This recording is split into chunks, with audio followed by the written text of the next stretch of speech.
Estamos de regreso en Señal Global. Gracias por continuar con nosotros. Mire, el ejército ucraniano anunció su retirada de Severodonetsk tras los combates con las tropas rusas.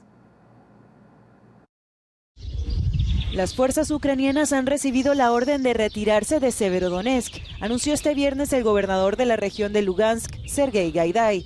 La ciudad ha sido escenario de encarnizados combates con el ejército ruso y su conquista era un paso crucial en el plan de Rusia para controlar la cuenca industrial del Donbass, que ya estaba parcialmente en manos de los separatistas prorrusos desde 2014. A través de Telegram, el gobernador aseguró que Severodonetsk ha quedado casi reducida a escombros por los continuos bombardeos. Voluntarios habían acelerado los operativos de evacuación en la zona. Entre tanto, Ucrania dice que está registrando hasta 300 crímenes de guerra cometidos por las fuerzas rusas cada día. Los investigadores de la Policía Nacional han iniciado un total de 19.111 procedimientos penales desde el comienzo de la agresión militar sobre los crímenes cometidos en el territorio de Ucrania por los militares de las Fuerzas Armadas de la Federación de Rusia y sus cómplices, y otros delitos relacionados con la ley marcial. Documentos clasificados de la inteligencia estadounidense afirman que la Marina rusa ha recibido órdenes de colocar minas en los puertos de Odessa y Ochakiv, como parte de un bloqueo en curso de las exportaciones de grano ucraniano. Y como cada viernes, saludamos con muchísimo gusto, le damos la bienvenida a nuestro colaborador Carlos Ramírez Powell. Carlos, ¿cómo estás? Muy buenos días, adelante, te escuchamos. ¿Qué es lo que está sucediendo en Ucrania? Mira, haciendo una pausa en la granizada incesante de propaganda que se emite y transmite en Occidente en torno a los acontecimientos de Ucrania, mira, la primera lámina nos da el general de las pérdidas del ejército ucraniano de acuerdo al ejército ruso. 213 aviones caza, 132 helicópteros, 1.334 drones, 350 sistemas de cohetería antiaérea, 3.769 tanques y vehículos blindados, 659 vehículos de lanzamiento múltiple de cohetería, 3.002 piezas de artillería y 3.835 equipos militares especiales.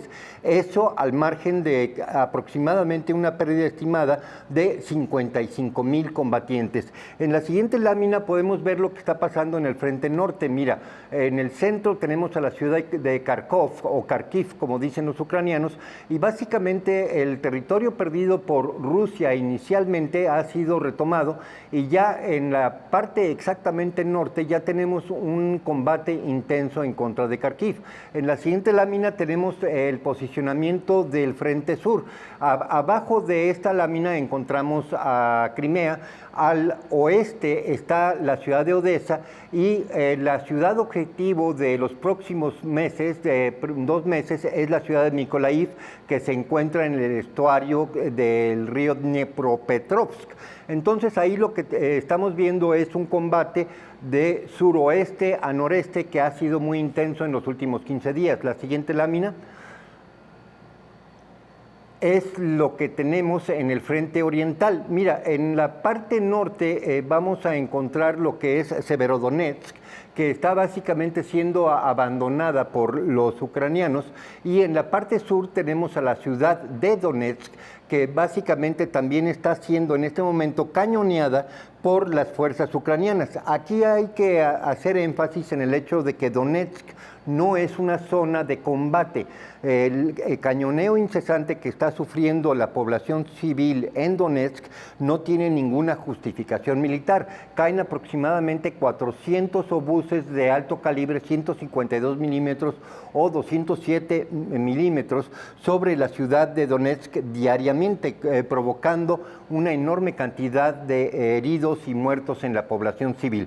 Pero básicamente Rusia está consiguiendo un objetivo estratégico en Severodonetsk, mucho más importante incluso que el de Mariupol, por la simple y sencilla razón de que tenemos en esa ciudad lo que se podría llamar el final de la ofensiva para retomar la zona industrial de Ucrania. Hay que recordar que Lugansk y Donetsk sumadas, las dos repúblicas separatistas, al recobrar la totalidad de su territorio administrativo, básicamente se quedan con el 70% de la capacidad industrial ucraniana y aproximadamente el 50% de la capacidad de producción de granos.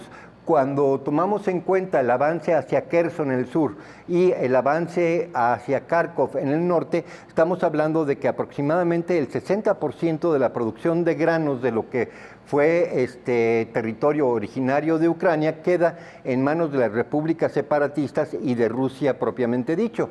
Entonces lo que tenemos por delante es básicamente lo que se podría llamar un repliegue desordenado de las fuerzas militares ucranianas. Lo que sucedió en Severodonetsk y un poquito más al sur, en Solote, fue no una replegada militar ordenada, sino básicamente una huida a través del campo para escapar de lo que podría llamarse un cerco militar, en donde abandonaron todos los equipos militares pesados, le hace morteros, artillería, blindados. Tuvieron que huir ya sea a pie como soldados o disfrazados como civiles. En este momento hay un filtro importante buscándolos. Mira, aquí lo que tenemos es una imagen que yo quería transmitir muy importante. Es un drono militar ruso viéndole las identificaciones a soldados ucranianos que se están escondiendo en las trincheras a las afueras de Severodonetsk.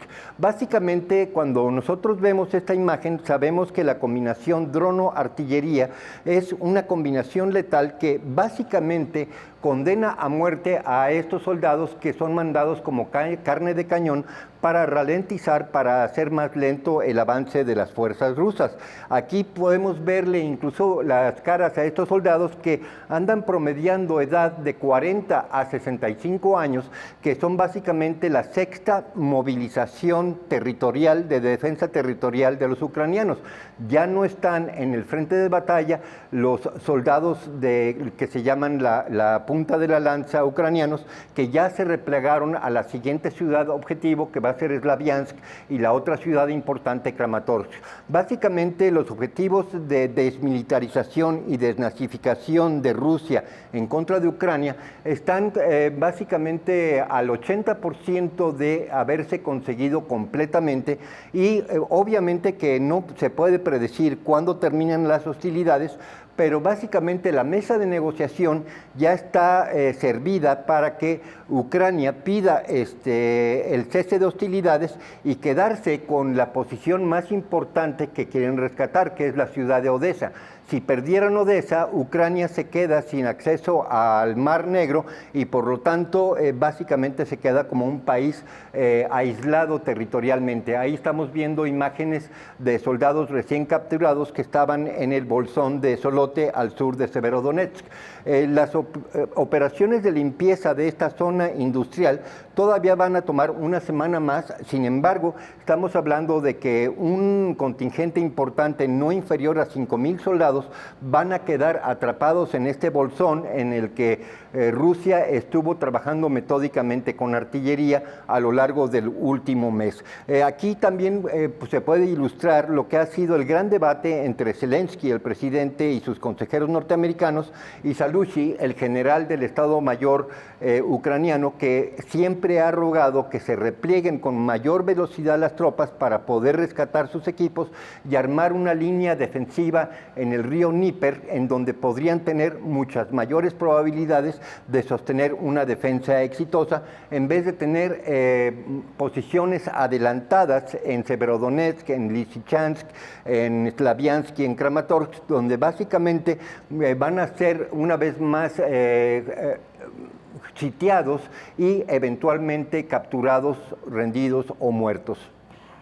Para entender un poquito mejor, entonces las repúblicas de Lugansk y Donetsk ya están completamente tomadas por los rusos, ya no vemos al ejército ucraniano ahí. ¿Cómo está la situación? ¿Está tranquila? Eso por una parte, y por otra parte, lo que escuchamos en una nota anterior en donde los ministros del G7, pues bueno, responsabilizan a Rusia por esta crisis alimentaria. ¿Qué es lo que está pasando en los puertos? ¿Realmente Rusia está bloqueando la salida de los cereales, Carlos? Mira, en primer lugar, no, no, Donetsk todavía tiene aproximadamente un 30% de terreno en manos ucranianas.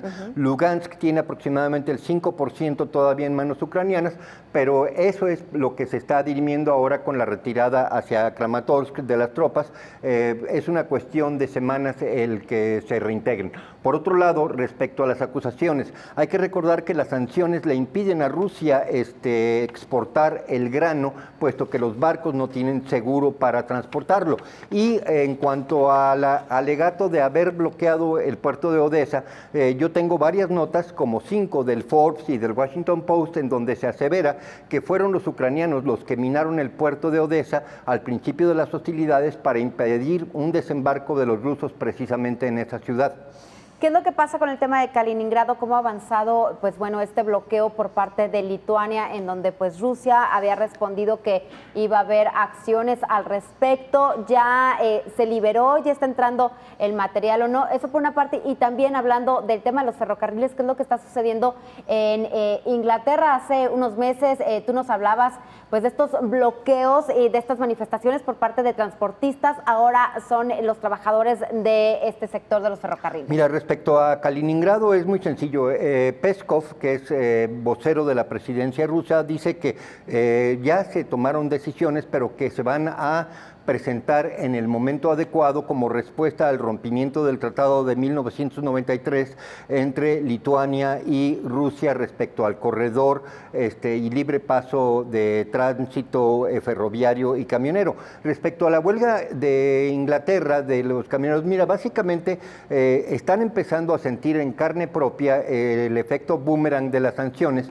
Obviamente que el sistema ferroviario inglés se encuentra en una situación muy precaria, precisamente, entre otras cosas, por el impago o por los bajos salarios del sector ferroviario, y sobre todo porque Boris Johnson ha tenido una política antilaboral de las más extremas dentro del Partido Conservador, y por lo tanto tiene en este momento una situación sindical muy precaria en Inglaterra. Perfecto, Carlos, muchas gracias.